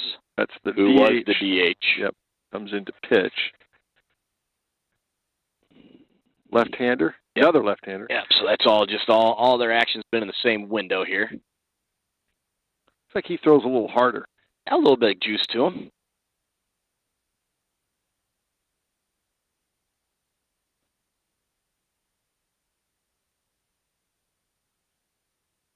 See if maybe get it. I mean, it's one thing. It has been a lefty. Get to see that kind of same window. He looks a little bit of a slinger. Find that release point and just find a way to get one guy on here, right?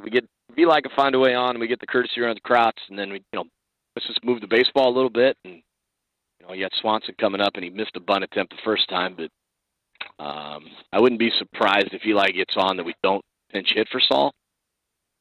Probably Coop would enter into his spot and try to get a bunt down would be my guess. Or Geyer, maybe? Nah, it won't be Geyer. So it'll be somebody else in the bunt scenario that Coach Riddle feels confident in. It could even be another courtesy runner, and you bring in Krotz to bunt here. Would be another scenario that I could see. It's like Brant Adams was going down to the pen to warm up. He's been our closer all year. Elijah's kind of been the connector piece if needed. And then we've gone to Brant in the 7th. So was that a strike? That was a strike.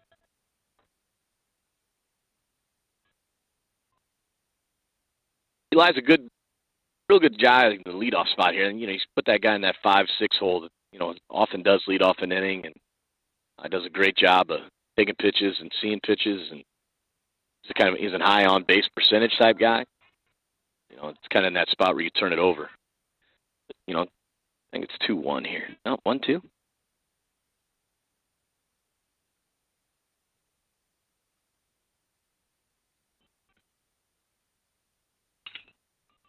Good fight. It's helpful. The more pitches, Eli sees, the more pitches the dugout sees, you're on deck, the more that Eli can take back to the dugout to communicate with. So especially when you get a new guy here late in the game because you haven't seen him much.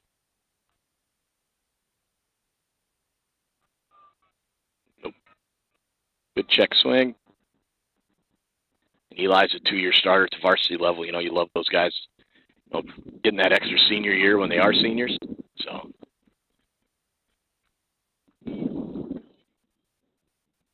That was up. real good at bat here by Eli to get it back to 3-2. Get an opportunity to get that leadoff guy on. We haven't had one. We haven't had a base runner, period, but especially a leadoff guy. Since the second inning. Yep. Which I think we scored a few runs, right? Yeah, we scored all 4 of them. Maybe that's a little bit of an omen here. We can find a way to get them on. That ball's going to get through. That's a great at-bat by Eli. 2 at-bats, 2 singles here, and, just one of those guys that doesn't do too much at the plate, right? All right, so here you're going to get Coop.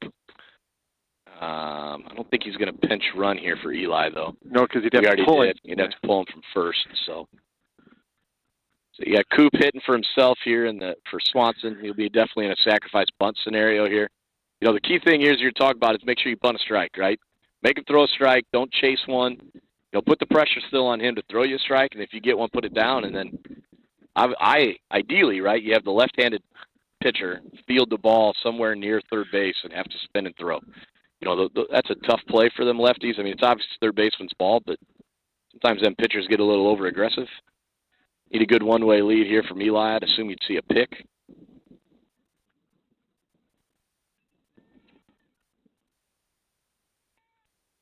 All right, got it done. Got it, job done.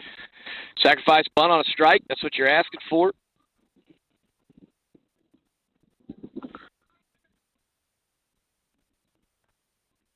Looks like maybe Ashton Taylor's going to get the pinch hit for Brandt. Tell you what, that's a big spot for a sophomore. He's hitting for a knee. No, he's not. Dylan's still up. I'm just looking on deck to see who's swinging the bat. Okay. So Dylan's sitting here. So Dylan will be here, and then Ashton will get the pinch hit for Brandt while Brandt's warming up. For strike. Ashton had a great, absolute, really, really good sophomore year. We had a lot of really good performers at that level, and he was one of the best. Let's find a way Dylan can sneak one up the middle here. There it is. Oh, that's huge. You're welcome.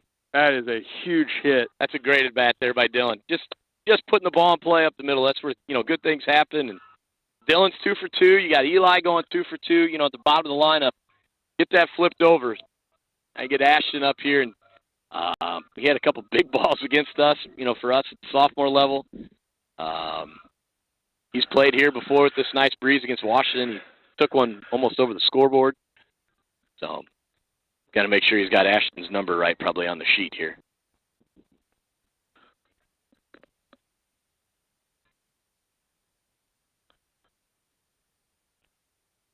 I will tell you this, Ashton is not a kid to get cheated at the plate. He hit leadoff for us, but he usually didn't get past 3 pitches very often. Like, he's an aggressive fastball swinger guy, and he's got pop, and he can run real well. He'll be a huge addition, runner at first. He'll be a guy that we're looking to contribute next year right away. And heck, if our outfield wasn't as good as this year, I might not have had much at the sophomore level. But we're glad we did. Yeah. Had a great basketball season as well. Boy, did he ever. Hey, up swinging. This is what he does.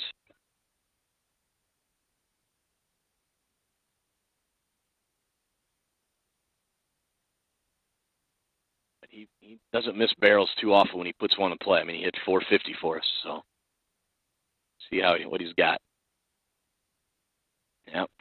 The first strike? Hey, you don't see that pitch as much at the sophomore level. A real good hitter with 2. He has no problem hitting with 2 strikes either. I mean, he doesn't strike out much and he competes, but at the sophomore level, we'll see how it goes here in this bat. That's going to get away.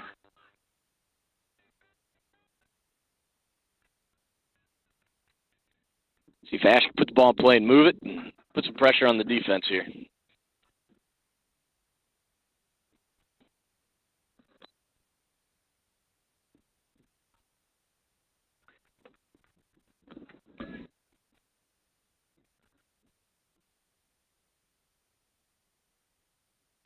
Oh, there's a base hit. No, it's not. Safe. On the bobble. Put the ball in play, right? 2 strikes we talk about all the time. You just got to put the ball in play. You got to see make defense make plays, and you put the ball on the ground. And is that a hit? Oh, no, that's an error. That one's an error. throw the ball into the dirt there, and a tough read by the pitcher. Let's see what we do here. I'm going to, one out? With one out, even runners second and third here, I think you got an opportunity for a bunt here to get runners to second and third with. Nope, now we got the bunt. We got a balk, so that's even better. All right, that'll help even more, right? Now you take the bunt out of play. And I'm not so sure he still doesn't try to lay one down. I don't know what's going on here. Tony's trying to figure out with Ron. Time is on the mound. I don't know. Oh, the catcher came out. Right, but I thought Tony was going down to talk to Ron about something, but maybe he's just checking on how many meetings they've had. Infield in, I'll see what Tony's in here offensively. This is one of those we talked to Ash about. Man, your leadoff matches the shortstop.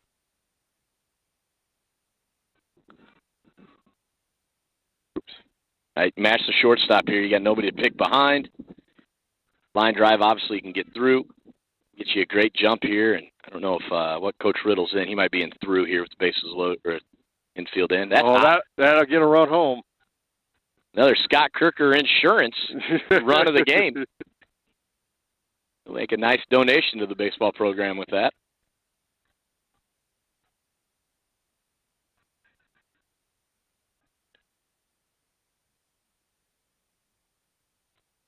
See here, just keep adding runs in here. This is a great opportunity. The thing is, it's hard to squeeze here in this situation, just because there hasn't been enough strikes. You don't want to run yourself into an out because of the pitcher struggling to throw strikes. That's in for a strike. See Briggs here, just be aggressive. It's one of those you got to hit the ball hard somewhere and hope it gets through. Even if we're in pressure or whatever Coach Riddle's got on, they can field it and throw you out at the plate. Good news is you got Briggs running the bases, which is a really good base runner anyway. So I'll be interested to see what Coach Riddle has on here. We get that opportunity. 3-1. Briggs will probably be in a take situation here, would be my guess. Yep. Ooh. Tough break on that one. That's not a ball you want to swing on 3-1 anyway. But, no. Obviously, Mr. King has a better view of that than we do from out in left center field. Attaboy, Briggs. Great at bat. Well, that's another Scott Kerker insurance run. Just keep adding them in. Those are the things you want to see here late, right? Got to be late great. That's what tournament time's all about. In advance, surviving in advance, and being great late, right? And here you're putting up a 3 spot. 3, right? We're up to 3 runs this inning. Yeah. All started with an Eli Young single. We talked about it. This is pretty similar to what the second inning looked like, and we've kind of done the same thing here. Brings up Stephen Petrie. And looks like we got another pitching change. I'm going to guess it's the second baseman, I think. Which is number 2? That's my guess. Colt Bryson. Just kind of looking at number 2. Just kind of seeing how the movement's taking place amongst defenders. 10 started at second base, and he's heading back in, so. An opportunity here still, keep cashing in runs, and you can never have enough, right? When you can score runs to add on to your lead, potentially your last at bat, that to me is it sends the other team, maybe takes a little bit of wind out of their sails. Oh, for sure. It's a demoralizer, right? It's one of those where you're sitting 4-1, it's a big difference, right? 4-1, 7-1, obviously, everybody knows that's more runs, but you talk about 4 runs, right? That's kind of, you want to be above 4 because that's a bases loaded, that's a grand slam, right? So once you get to that 5th run and takes a little bit of pressure off your defense and your pitcher, puts all the pressure back on the offense in terms of what they have to do. But yeah, the late and great, right? They talk about it all the time. How do you find a way to add runs at the end when you need them? And look at that. Look at the production on your beautiful scorecards you created there on your own. It's all that bottom of the order, right? Eli's got 2 runs in the 5 hole. We got 2 runs from the 7. We got 2 runs in the 8 hole. And then Steven's got the 1 run at the top. But that's where your productive is. Your RBIs. Busey with an RBI single. Yeah. You got Dylan Nee with 2 RBIs, an RBI single. Like when your lineup is good, it's like that bottom of the order doesn't always need to be scoring runs. That's going to get through. It's just one of those where you just keep adding in, right? And you flip that back over the top of the lineup, and you get an opportunity for Steven. He got his second hit of the day. I wouldn't be surprised here if you don't see Mason bunt to get runners at second and third again, to get Cole up with runners in scoring position. They might intentionally walk Cole to get to Brady Jones, but that would be Brady struggled a little bit today, but I take our chances with the bases loaded and 2 outs and Brady up. We might just go home and not get to the 7th. So I think that was a ball. They haven't updated it here yet.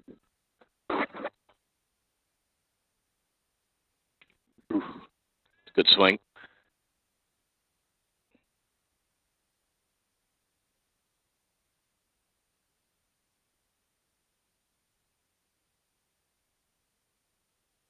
Strike there. 1-2. Got a little hook, man.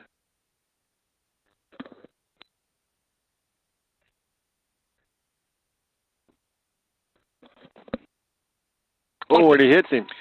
That helps even more. We'll see if Cole can find a way to send us home. Mesa getting plunked in the leg. He's got to go back out on the mound. We'll courtesy run for him here and let Jessica take a look at him. I'm assuming we're courtesy running for him. There he comes. But Jacob Krotz will enter into courtesy run. You hope Mason just a little bit of a bruise. One thing about Mason, though, he doesn't have a whole lot on them legs. No. There's not a whole lot of meat to hit. So, but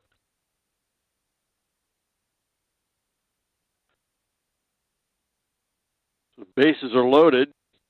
1 out, and this is a great opportunity. I mean, if you're Cole Smith here, right? You're saying, let's just go in this.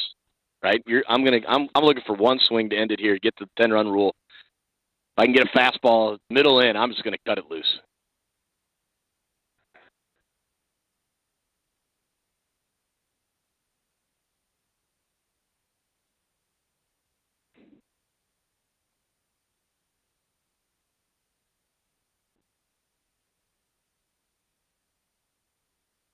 All the way. This is an opportunity here. He's sitting dead red. He gets a middle fastball here, boys and girls. We might be able to do some slapping hands here. And he said, I am not giving you an opportunity. But there's no place to put him. No, they don't. But he's hoping that they get to another hitter. But if I'd be interested. I bet you Cole's got the green light here. Oh, for sure. Up 7-1? Yep. And nowhere close. Well, that's just 1 run closer to Brady Jones hitting a double here and letting Cole run all the way around the diamond. I'd like to see Brady sit on one here a little bit and shoot one right at us. Got great power to the opposite field into that left center field, but that's when he's really swinging it well. And then he can drop the hammer on one. But put one up in the middle of the trees that night we were here. Ooh, had an opportunity. But they have really, really crowded him today. They've been all over that inside half. See if he can get the barrel through one time. You know, them lefties like it down and in. Yep. That's a pretty swing. Let's see if we can get one here. Oof, threw it by him.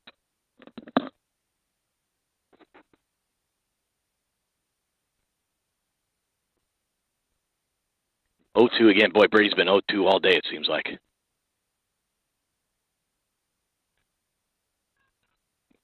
Ball away. See if he can't just get one timed up here for us.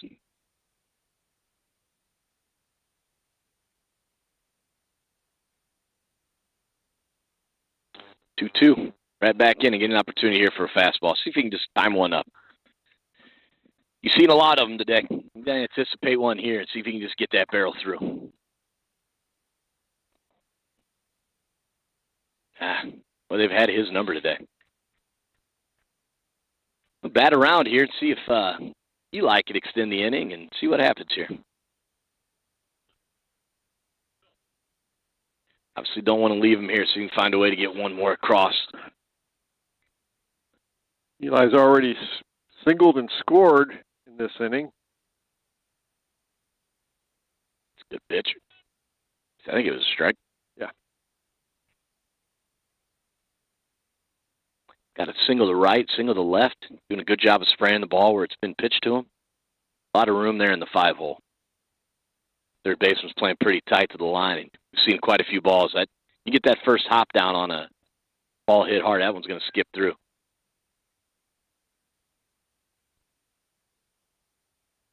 take a chance and test the arms of the outfielders here with 2 outs. That's for sure.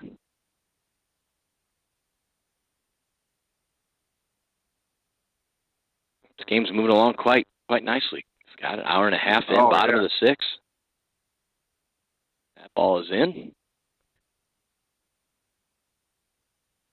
Good hitters count here on a 2-1 for Eli.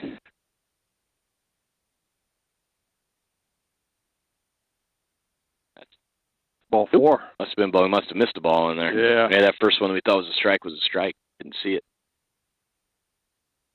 Petrie will score. All right, now we're just a base hit from Coop here to, finish it up. Be huge. Something right back up the middle. Cole Smith's got great speed. Any type of ball to the outfield should end the game. A great swing there by Coop.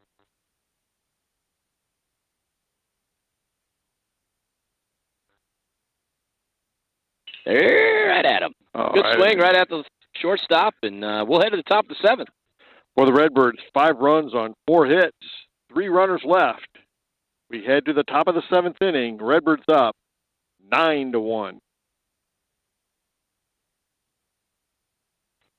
See here, Mason's probably sitting right at 80 pitches or 80-some pitches. Yep, he's right at 80, so he's right in that comfort zone here. It's one of those you got to go attack. When you're up this many runs. Just keep attacking. It's interesting to see if Coach Riddle would keep Ashton in the right field or put Brandt back out there, and he went with Brandt. So it was nice to see Metamora took advantage of some opportunities that inning, scored 5 runs. Yeah, I mean, especially this time of year, right? It's all about finding opportunities to score runs when they're given to you, and obviously a little bit of help from Ottawa. A couple wild pitches, but some timely hitting, right? And that's when it opens it up and gives us that opportunity to, add the few runs there and get those Scott Kerker insurance runs that, we're always after. And, Mason's just cruising right along here, and let's stay with it.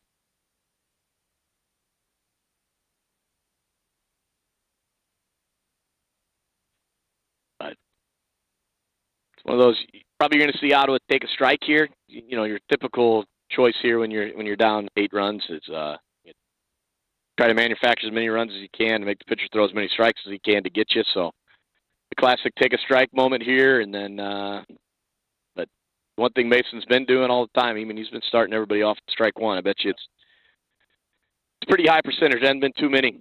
90%. Not official. There's no official stat with that percent. Scott just kind of made that one up, but it's probably close. He doesn't make the mark of where the first pitch was in his keeping track of strikes, but if I really wanted to look, I could. George Shumway, the hitter for Ottawa, he'll start off with a strike. I take that back on the take a strike. He went up swinging. Well, he hasn't really swung the bat real well today. I would have thought for sure that's a fly. We got a guy. That's a can of corn to the center fielder. I got a guy. 2 outs away. 2 outs away from, getting that regional win, and you just can't, you got to cherish all those every time you get an opportunity. Yep. Especially in the Middle Illini in this conference and how regionals, shake out. This year we got in a great spot. And is that a strike? That was a strike, my friend. Everybody didn't know that I did call Scott my friend. Everybody didn't know that.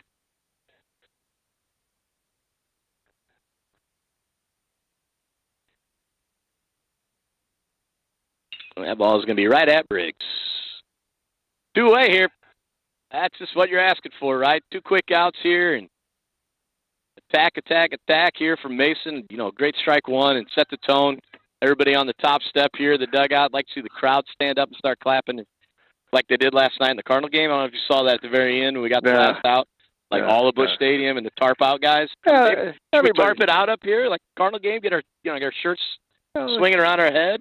It's good to see the Cardinals get at least 1 win now and then. It's nice to be in second place in the, now that we beat the Cubs and we're in second place all alone instead of being tied with you guys. So, but yeah.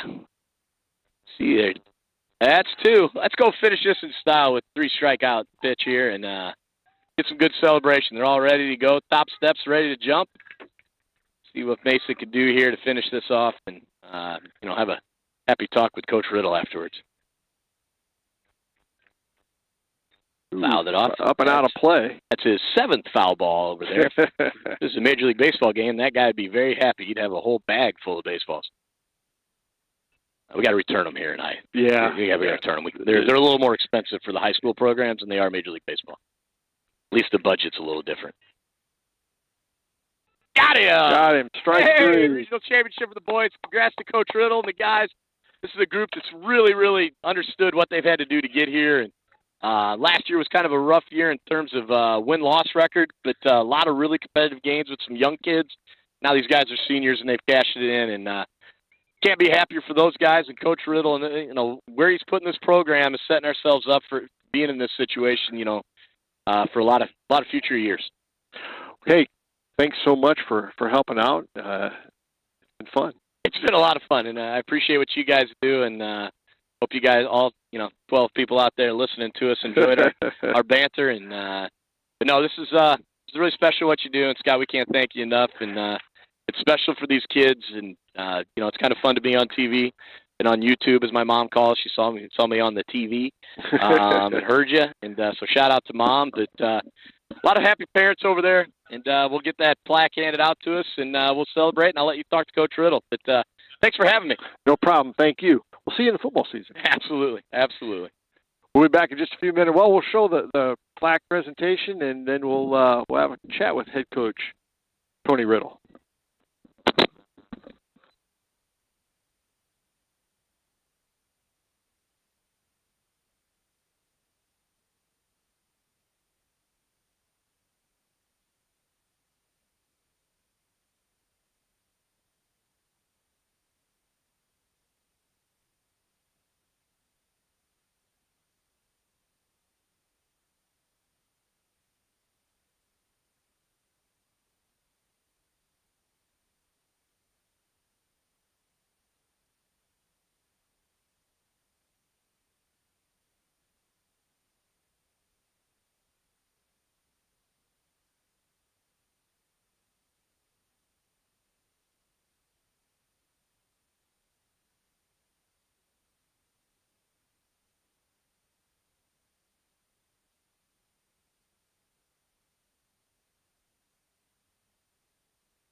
Scott, nobody's here. They're here for the boys, so let them enjoy. Oh, it's fantastic. All the way around, it's fantastic. So Yeah. Welcome back to Al Mulberry Field. Coach, what a ball game.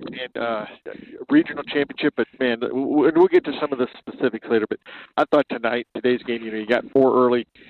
And then, you played some great defense, some great pitching, and we'll get to Mason too. But you got runs in the bottom of the 6th, and that just sealed the deal for you. Yeah, we put a lot of pressure on their team today. We had bases loaded a couple times, had a couple big innings to separate and extend. But just super proud of our boys. They work so hard for this. Heads up.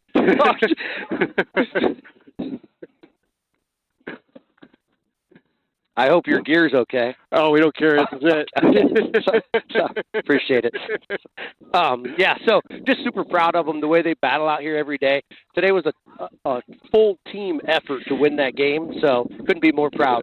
No, and it's always nice to get a Gatorade bat, too. But, Coach, I thought Mason Souter came in today, and from the first pitch to the 7th inning, he pitched fantastic. He's the Mason Souter we've had all year. He's been that good all year, and anybody who watches has seen it. He's a dog. He competes and grinds, and nothing gets to him, and he gives you a chance every day, and that's all we ask our pitchers. And we talked about it during the game, but it seemed like, man, 90% of the hitters strike one. Oh yeah. Well, we actually talked in our pregame, going through our scouting report on their team, and that was one of the things. We said they take a lot of pitches. We're going to pound the zone early and work ahead, and then see if we can get guys to chase. And it worked for us tonight. And they take a lot of pitches. You're right. So that was part of the game plan in our huddle. So he did a great job of executing. Yeah, and then when you needed timely hitting, you got timely hitting. And you just kept extending, and a 9-1 win for you. Yeah, no, I can go down the list from Petey to Dylan Nee. I look at Eli Young catching barrels today. I mean, we just had so many guys contributing. We had a sophomore, Ashton Taylor, come in, stick one, and so gets his first varsity hit. But just all the way around, it was good baseball. Nice to be regional champs, isn't it? It is. It feels good.